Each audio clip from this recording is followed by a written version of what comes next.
Doesn't fitness just change how you look? Or can it also change how you think? Most people assume movement is about muscles, strength, appearance, but the real surprise, it transforms your mindset. I'm Janet McConnell, healthy aging advocate and soon to be 70-year-old. And sometime around age 50, I started to realize that the strength training I had started, yes, it made my body stronger and it looked different, but the thing that really surprised me was it rewired my brain. It rebuilt my confidence. It redefined how I saw myself. And in this video, I'm going to share the 3 biggest mindset shifts that I experienced through training and how they can unlock your energy, purpose, and resilience no matter where you're starting from. I'll be honest with you.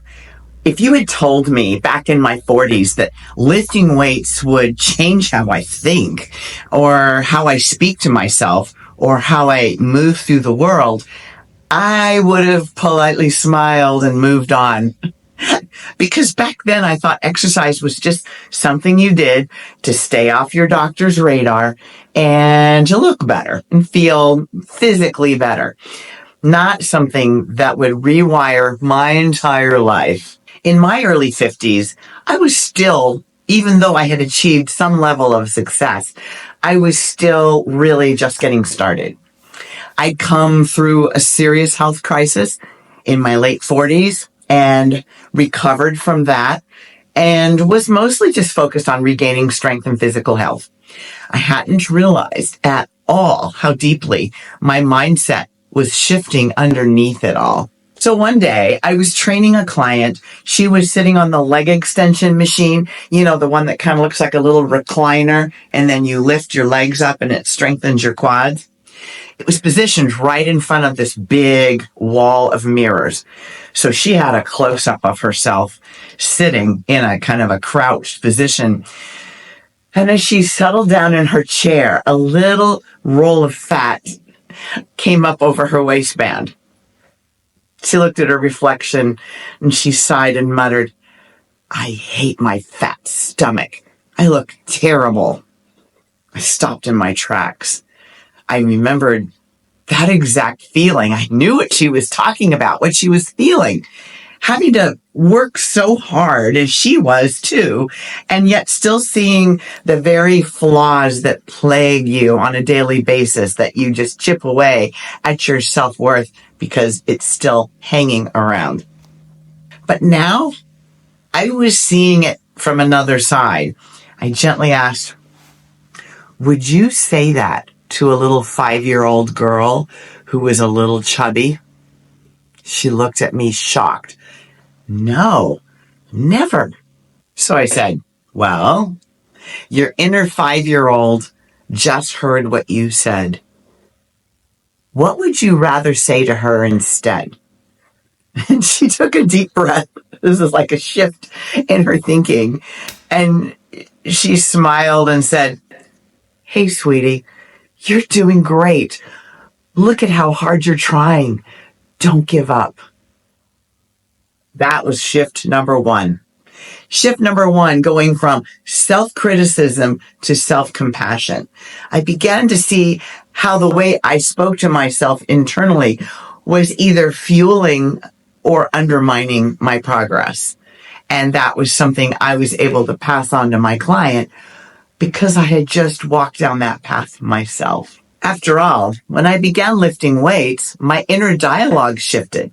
It went from, who am I kidding, to, well, I'm out of breath, but I did it anyway. I began to learn about recovery and how to fuel my body. I stopped punishing myself, and I started getting a little curious rather than critical. What else was I capable of? I focused on what I could possibly do, not what I feared I couldn't do. And each session didn't just build muscle, it built momentum. That was shift number 2, from self-doubt to self-belief. I stopped waiting to feel ready and instead prove to myself through just plain action, day by day, step by step, rep by rep, that I was capable of more than I thought. Now, at this time in my life, I was still in a corporate job, an environment thick with friction and dysfunction. Clearly, it was time for leadership to check in because our bottom line was suffering. While I loved the actual work that I was doing, the company culture was swimming in what was becoming increasingly toxic. One of the actions my boss took was to bring in a consultant, sort of a workplace psychologist, to give us better communication strategies to help kind of diffuse the temperature was going up and there was a lot of explosiveness just under the surface. So after months of group and one-on-one sessions, he pulled me aside and said, "Can I give you some unsolicited feedback?" And I was like, "I guess." I was like, what has he got for me now? He said, "When I first met you, you walked with your shoulders a little bit stooped and you didn't take big steps. It wasn't a shuffle exactly, but you were just kind of putting one foot in front of the other, literally." And I thought, well, he was right. That's kind of how I was feeling at the time. But he said, "Something has changed in the last 6 months that I have been working with you and your colleagues. You have found your stride." And he said, I picked those words strategically because it is as if the way you are walking with your shoulders back and your head up and taking large, purposeful steps. He goes, that wasn't just working on how to communicate better. There's something else going on. You have changed for the better. That unsolicited feedback gave me the realization that somebody outside could see it. It must actually be manifesting. I was literally moving through the world with more confidence, more purpose, more ownership. And that, of course, it helped in my communication at work, but it was much broader in its effect on my life than just that. And that was shift number 3, from powerlessness to empowered presence. It wasn't just my posture either. It was identity. And that confidence carried over into every part of my life. Not surprisingly, I soon found the courage and the confidence to apply for a new job, a new start, a better environment, a better salary, because I had the confidence to ask for it. So I think that something I wouldn't have done without that mindset shift was just the working out itself. It played out in a way that I did not see coming. So my mindset had literally shifted from, I can't handle this, I'm stuck here, this is too hard, over to, I've done hard things and I can do this too. And I deserve more in my life. That's an empowered stance from where it started. So years of perfectionism began to loosen their grip. Time and time again, these incidences where I would opt for people pleasing instead of being honest and standing my ground. So I became more compassionate with myself in a very direct way and more confident in ways that didn't need to be explained or defended. Lifting weights literally became a metaphor. Every rep was a reminder. Resistance makes you stronger. And that slowly and surely began to shape everything else. How I handled stress, how I made decisions, how I even showed up in relationships. Eventually, I learned the science behind what I was living. Strength training isn't just good for your bones and your muscles and your energy.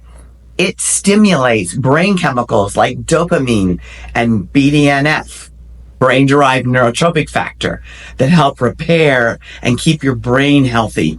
Helps to support mood, memory, clarity. It literally rewires you for more resilience. But honestly, I didn't need the scientific study to tell me something had changed. Something was better.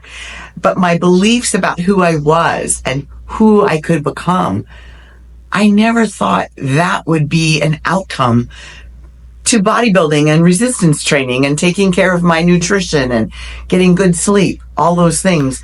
It had such a widening pool of influence in the way my life would play out. So today at 69 years old, I'm not chasing youth. I'm not trying to reclaim what I used to be. I have the confidence and the drive to run my own business. I've found a new kind of vitality, one that matches my experience, my wisdom, and the life that I've worked really hard to build. And the surprising part, a sense of calm, clarity that comes from the effort of doing hard things. This came through overcoming tough obstacles every single time I showed up to train. This strength stays with me throughout the day.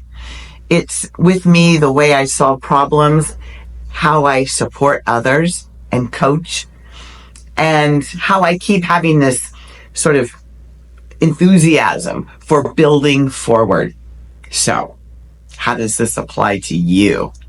If you are over 50 and feel like your spark is dimming, or you have doubts, you're not quite sure what direction to go, you're at a crossroads, maybe everything's working okay on the surface, everything looks okay on the dashboard of your life, but there's this undercurrent of anxiety and worry for the future. Don't wait for motivation to come to you. Start with movement, even small steps, because the confidence you're looking for, it doesn't come before action. It comes because of it. So take action, one little step, and observe how your self-worth and your confidence gradually grow and blossom. So there's this quote that I'm thinking of right now that comes up a lot in podcasts. It's been repeated so much that I don't even know who to attribute the quote to, but it is this: the magic you seek is in the action you are avoiding. Oh, that just sinks in deep, doesn't it? Because it's true. That's the hard thing, is I want magic and there's things I'm avoiding. You know what one is? The next video that I'm going to share with you is a type of video that I have been avoiding. And you know what, friends? I'm going to do it. I'm going to take you into my kitchen and I am going to show you what I actually eat in a typical day to support muscles to stay around and strength and energy that stays high. You are my heroes.